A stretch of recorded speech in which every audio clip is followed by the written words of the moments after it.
MS Purnima Enterprises present Second International Manipuri Short Fiction Film Festival 2022 organized by Ipak Film Production Manipur. Film Forum Manipur ki meeting Makhada Department of Social Welfare Government of Manipur na sponsor tawbiba. Let's make Manipur drug free haiba theme asida pangthok sagadariba festival asida Manipur amadi Manipur gi wangmada choichaina takraba irechasingna minute ahum dagina panga phaba sangma film na thablakna Miyam pumna makna sarugyabiu Manipur iramda masibu drug free oiba lamdam amo ohelasi. Second International Manipuri Short Fiction Film Festival 2022 asi mayam pumna saruk yaminaduna mapung phaba ominarasi.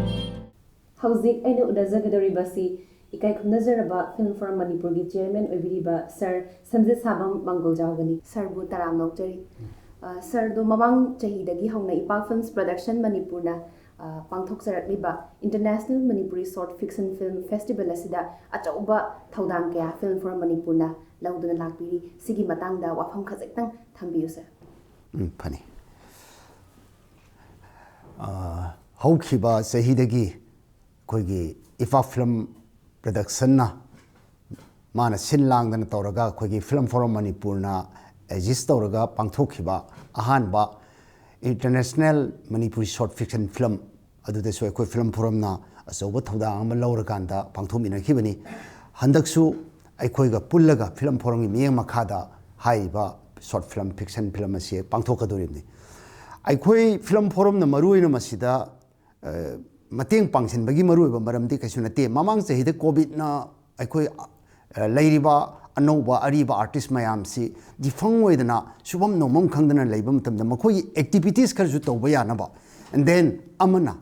aikoina message ama he aikoina ayama matamda miyam da matam gi problem issue mayam je aikoina miyam da pawjel pibani madu film haiba medium sigi through the pidragadi akoi communicate tawba si khara waba adugi da mutai aikoina organize Ipak Film na maruiba thaudang lawraga Film Forum na mateng pangchalaga hairiba message si pin na bohona bada aikoina mateng pangchalaga film si nambani pangthokpani festival je handaksu aikoi Manipur da hujina harol sing si tawpham khangdadana covid ki leina siga mari leinana koi yumda phamjandana thabak subam no mamsat pham leitan leibasida drug mayam am season bagi chang ji helappa masi koina karmain tawrakanda miyam da mi akoi awareness pi ji gen khalappa matanda social welfare department ga tanaraga akoi makhoi mateng khara lawrakanda Ipak Films na maruina organize tawjabani adubu aikoi Film Forum gi mateng yaudana di yadabani na aikoi Film Forum na mateng pangchele Film Forum masamak na su asuma short film mayam ama pangthokadabani adubu aikoi su difficulties mayam leibani na pangthokpa ngamdaba adana aikoi gi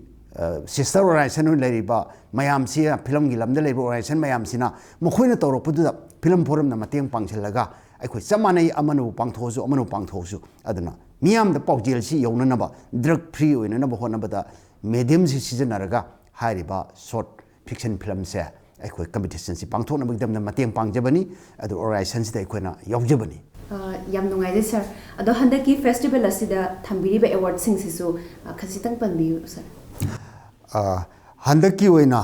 aikoina thamjaribasi mamangi sahidadi aikoina thamjakiba prize se mapan khaktani adubo handaki oina de aikoi punna prize tarani thoi thamjare masida prize ahum hengale and aikoi thamjariba pricing se best film da 55,555 adage second best film da 22,222 aduga third best film maidana maga thamjari maduda 11,111 aduga best director da aikoi 5,555 thamjai aduga best story da su samani 5,555 adigi best editor samanare adi best camera samanare aduga aikoina handak hapcha leiba ahum si best kanoda best actor male da sidasu 5,555 aduga best actor female da 5,555 aduga best child actor rupees 5,555 punna tarani thoini adana aikoina registration tawna bagidamakta aikoina laujariba entry fee haiba tare sina 2,222 masi aikoi yamna wangna haitare aikoi short film tawkhibasingta khwaidagi wangba manasingni haina aikoina khanjai ꯑꯩꯈꯣꯏꯅ ꯊꯝꯖꯔꯤꯕ ꯄ꯭ꯔꯥꯏꯖꯦꯁ ꯃꯌꯥꯝꯁꯤꯒꯤ ꯃꯅꯨꯡꯗ ꯑꯃꯨꯛ ꯑꯩꯈꯣꯏꯅ ꯌꯥꯝꯅ ꯁ꯭ꯄꯦꯁꯤꯌꯦꯜꯂꯤ ꯈꯔ ꯑꯃ ꯊꯝꯖꯔꯤ ꯃꯗꯨꯗꯤ ꯕꯦꯁ film of A debut director ꯍꯥꯏꯕꯗꯤ ꯑꯅꯧꯕ ꯃꯄꯨꯟꯁꯤꯗ ꯑꯍꯥꯟ ꯍꯥꯟꯕ ꯗꯥꯏꯔꯦꯛꯇꯔ ꯑꯣꯏꯅ ꯆꯣꯡꯊꯣꯔꯛꯄ ꯃꯗꯨꯒꯤꯗꯃꯛꯇ ꯑꯩꯈꯣꯏꯅ ꯁ꯭ꯄꯦꯁꯤꯌꯦꯜꯂꯤ 11,111 ꯍꯥꯏꯔꯤꯕ ꯃꯅꯥꯁꯤꯃ ꯊꯝꯖꯔꯤ ꯑꯗꯒꯤ ꯑꯃꯨꯛ ꯑꯇꯣꯞꯄ ꯑꯃꯅ ꯏꯄꯥꯛ ꯕꯦꯁ ꯄꯣꯄꯨꯂꯔ ꯄꯤꯄꯜ ꯆꯣꯏꯁ ꯑꯦꯋꯥꯔꯗ ꯍꯥꯏꯅ ꯍꯥꯏꯗꯤ ꯃꯌꯥꯝꯕꯨ ꯄꯨꯛꯅꯤꯡ ꯊꯧꯒꯠꯄ ꯌꯥꯕ ꯑꯦꯋꯥꯔꯗ ꯍꯥꯏꯗꯅ 7,777 ꯑꯣꯏꯕ ꯑꯁꯤꯒꯤ ꯃꯅꯥꯁꯤꯁꯨ ꯑꯩꯈꯣꯏ ꯊꯝꯖꯔꯤꯕꯅꯤ ꯃꯔꯝꯗꯤ ꯑꯩꯈꯣꯏꯅ ꯃꯁꯤ ꯊꯝꯕꯒꯤ ꯃꯔꯨꯑꯣꯏꯕ ꯃꯔꯝꯗꯤ ꯀꯩꯅꯣꯗ ꯑꯅꯧꯕ ꯗꯤꯔꯦꯛꯇꯔꯁꯤꯡꯁꯤ ꯄ꯭ꯔꯣꯃꯣꯠ ꯇꯧꯅꯅꯕ ꯍꯣꯠꯅꯕ ꯑꯗꯒꯤꯗꯤ ꯃꯤꯌꯥꯝꯅ ꯄꯥꯝꯕ ꯃꯈꯜꯒꯤ ꯐꯤꯂꯝ ꯃꯤꯌꯥꯝꯗ ꯌꯥꯝ ꯊꯨꯅ ꯀꯝꯃꯨꯅꯤꯀꯦꯠ ꯇꯧꯕ ꯌꯥꯕ ꯐꯤꯂꯝ ꯄꯨꯊꯣꯔꯛꯅꯅꯕ ꯍꯥꯏꯗꯅ ꯑꯩꯈꯣꯏꯅ ꯄꯣꯄꯨꯂꯔ ꯄꯤꯄꯜ ꯆꯣꯏꯁ ꯑꯦꯋꯥꯔꯗ ꯀꯥꯏꯁꯦ ꯊꯝꯖꯔꯤꯅꯤ ꯑꯗꯨꯅ ꯁꯨꯃꯥꯏꯅ ꯇꯧꯗꯅ ꯑꯦꯋꯥꯔꯗ ꯃꯌꯥꯝꯁꯤ ꯊꯝꯖꯗꯅ ꯌꯥꯝꯅ ꯑꯩꯈꯣꯏꯒꯤ ꯍꯧꯖꯤꯛꯀꯤ ꯌꯥꯝꯅ ꯇꯪꯗꯨ ꯂꯩꯇꯥꯗꯔꯕ ꯃꯇꯝꯁꯤꯗ ꯑꯩꯈꯣꯏ ꯏꯄꯥꯛ ꯐꯤꯂꯝꯅ ꯑꯣꯔꯒꯅꯥꯏꯖ ꯇꯧꯔꯒ ꯐꯤꯂꯝ ꯐꯣꯔꯝꯒꯤ ꯃꯤꯠꯌꯦꯡ ꯃꯈꯥꯗ ꯊꯧꯔꯝꯁꯤꯡꯁꯤ ꯄꯥꯡꯊꯣꯛꯆꯕꯅꯤ ꯃꯁꯤꯗ ꯀꯅꯥꯒꯨꯝꯕ ꯌꯥꯎꯕꯤꯅꯤꯡꯕꯁꯤꯡꯅ ꯑꯦꯟꯇ꯭ꯔꯤ ꯐꯤꯁꯦ ꯑꯩꯈꯣꯏ 2,222 ꯑꯩꯈꯣꯏ ꯃꯗꯨ ꯈꯛꯇꯅꯤ ꯂꯧꯖꯕ ꯑꯗꯨ ꯃꯁꯤ ꯑꯩꯈꯣꯏꯒꯤ ꯂꯥꯛꯏꯕ ꯂꯥꯁ ꯗꯦꯠꯁꯤ ꯃꯥꯒꯤ ꯐꯣꯝ ꯁꯕꯃꯤꯠ ꯇꯧꯕꯒꯤ ꯃꯇꯝꯁꯤ 15 ꯖꯅꯋꯥꯔꯤ 2022 ꯑꯗꯨꯒ ꯂꯥꯁ ꯗꯦꯠ ꯑꯣꯐ ꯑꯦꯟꯇ꯭ꯔꯤ ꯐꯤꯂꯝꯁꯤ 25 ꯖꯅꯋꯥꯔꯤ 2022 ꯃꯁꯤꯗ ꯑꯣꯏꯒꯗꯧꯔꯤꯕꯅꯤ ꯑꯗꯨꯅ ꯃꯌꯥꯝ ꯄꯨꯝꯅꯃꯛ ꯑꯁꯤꯒꯨꯝꯕ ꯁꯣꯔꯠ ꯐꯤꯛꯁꯟ ꯐꯤꯂꯝꯒꯤ ꯐꯦꯁꯇꯤꯚꯦꯜ ꯑꯁꯤ ꯌꯥꯎꯕꯤꯗꯨꯅ ꯃꯤꯌꯥꯝꯗ ꯑꯗꯣꯝꯒꯤ ꯑꯣꯏꯕ ꯅꯨꯡꯗ ꯂꯩꯕ ꯑꯐꯕ ꯄꯥꯎꯖꯦꯜ ꯑꯗꯨ ꯃꯤꯌꯥꯝꯗ ꯌꯧꯍꯟꯗꯅ ꯃꯤꯌꯥꯝꯗ ꯅꯍꯥꯔꯣꯜꯁꯤꯡꯗ ꯑꯦꯋꯥꯔꯅꯦꯁ ꯄꯤꯗꯨꯅ ꯑꯩꯈꯣꯏ ꯗ꯭ꯔꯒꯇꯒꯤ ꯐ꯭ꯔꯤ ꯑꯣꯏꯕ ꯃꯅꯤꯄꯨꯔ ꯑꯃ ꯑꯣꯏꯍꯟꯕꯗ ꯃꯇꯦꯡ ꯄꯥꯡꯕꯤꯌꯨ ꯌꯥꯝꯅ ꯅꯨꯡꯉꯥꯏꯖꯩ ꯁꯔ ꯍꯥꯏꯗꯤ ꯊꯝꯖꯔꯤꯕ ꯑꯦꯋꯥꯔꯗꯁꯤꯡꯁꯤꯁꯨ ꯐꯖꯅ ꯍꯥꯏꯂꯥꯏꯠ ꯇꯧꯕꯤꯕꯒꯤꯗꯃꯛꯇ ꯌꯥꯝꯅ ꯊꯥꯒꯠꯄ ꯐꯣꯡꯗꯣꯛꯆꯔꯤ ꯑꯗꯨꯒ ꯍꯥꯏꯔꯤꯕ ꯐꯦꯁꯇꯤꯚꯦꯜ ꯑꯁꯤꯗ ꯀꯔꯝꯕ ꯃꯤꯑꯣꯏꯁꯤꯡꯅ ꯀꯔꯝꯕ ꯃꯐꯝꯒꯤ ꯃꯤꯑꯣꯏꯁꯤꯡꯅ ꯌꯥꯎꯕ ꯌꯥꯒꯅꯤ ꯂꯣꯏꯅꯅ ꯑꯦꯋꯥꯔꯗ ꯁꯦꯔꯦꯃꯣꯅꯤꯁꯤꯅ ꯀꯔꯝꯕ ꯃꯇꯝꯗ ꯄꯥꯡꯊꯣꯛꯄꯤꯒꯅꯤ ꯑꯦꯋꯥꯔꯗ ꯁꯦꯔꯦꯃꯣꯅꯤꯁꯤꯗꯤ ꯑꯩꯈꯣꯏ 21 ꯐꯦꯕ꯭ꯔꯨꯋꯥꯔꯤ 2022 ꯑꯩꯈꯣꯏꯒꯤ ꯏꯟꯇꯔꯅꯦꯁꯅꯦꯜ ꯃꯥꯗꯔ ꯂꯦꯡꯒ꯭ꯋꯦꯖ ꯗꯦꯒꯤ ꯅꯨꯃꯤꯠꯁꯤꯗ ꯑꯩꯈꯣꯏ ꯏꯝꯐꯥꯜꯒꯤ ꯃꯔꯨꯑꯣꯏꯕ ꯈꯔ ꯅꯨꯡꯉꯥꯏꯒꯗꯕ ꯍꯣꯜ ꯑꯃꯗ ꯑꯩꯈꯣꯏ ꯁꯣꯏꯗꯅ ꯄꯥꯡꯊꯣꯛꯆꯒꯅꯤ ꯑꯗꯨꯒ ꯐꯦꯁꯇꯤꯚꯦꯜꯁꯤꯗ ꯌꯥꯎꯕꯤꯕ ꯌꯥꯕ ꯃꯐꯝꯁꯤꯡ ꯍꯥꯏꯔꯒꯗꯤ ꯑꯩꯈꯣꯏ ꯃꯔꯨꯑꯣꯏꯅ ꯂꯣꯏꯅ ꯏꯟꯇꯔꯅꯦꯁꯅꯦꯜ ꯍꯥꯏꯔꯕꯅꯤꯅ ꯑꯦꯅꯤ ꯄ꯭ꯔꯤꯊꯤꯕꯤꯒꯤ ꯃꯐꯝ ꯄꯨꯝꯅꯃꯛꯇꯒꯤ ꯂꯣꯏꯅ ꯌꯥꯔꯦ ꯇꯧꯕꯇꯕꯨ ꯑꯩꯈꯣꯏꯒꯤ ꯂꯦꯡꯒ꯭ꯋꯦꯖꯁꯤ ꯃꯥꯒꯤ ꯃꯃꯥꯂꯣꯟꯁꯤ ꯃꯩꯇꯩꯂꯣꯟ ꯑꯣꯏꯒꯗꯕ ꯍꯥꯏꯗꯤ ꯂꯦꯡꯒ꯭ꯋꯦꯖꯁꯤ ꯃꯩꯇꯩꯂꯣꯟꯅ ꯑꯣꯏꯕ ꯑꯗꯨꯒꯨꯝꯕ ꯄ꯭ꯔꯤꯊꯤꯕꯤꯒꯤ ꯃꯐꯝ ꯀꯌꯥꯗ ꯆꯣꯏꯅ ꯇꯥꯔꯤꯕ ꯈꯨꯗꯤꯡꯃꯛꯅ ꯂꯣꯏꯅ ꯌꯥꯎꯕ ꯌꯥꯔꯦ ꯌꯥꯝ ꯅꯨꯡꯉꯥꯏꯖꯩ ꯁꯔ ꯍꯟꯗꯛ ꯏꯄꯥꯛ ꯐꯤꯜꯝꯁ ꯄ꯭ꯔꯗꯛꯁꯟꯅ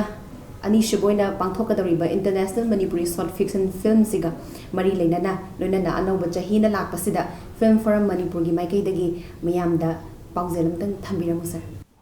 ꯑꯅꯧꯕ ꯆꯍꯤꯅ ꯂꯥꯛꯄꯁꯤꯗ ꯃꯥꯂꯦꯝꯗ ꯂꯩꯕꯤꯔꯤꯕ ꯃꯤꯑꯣꯏ ꯈꯨꯗꯤꯡꯃꯛꯇ ꯌꯥꯏꯐꯕ ꯃꯪꯒꯣꯜ ꯄꯤꯖꯔꯤ ꯅꯥꯗ ꯌꯦꯛꯇꯕ ꯅꯨꯡꯉꯥꯏ ꯌꯥꯏꯐꯅ ꯄꯨꯟꯅ ꯍꯤꯡꯃꯤꯟꯅꯕ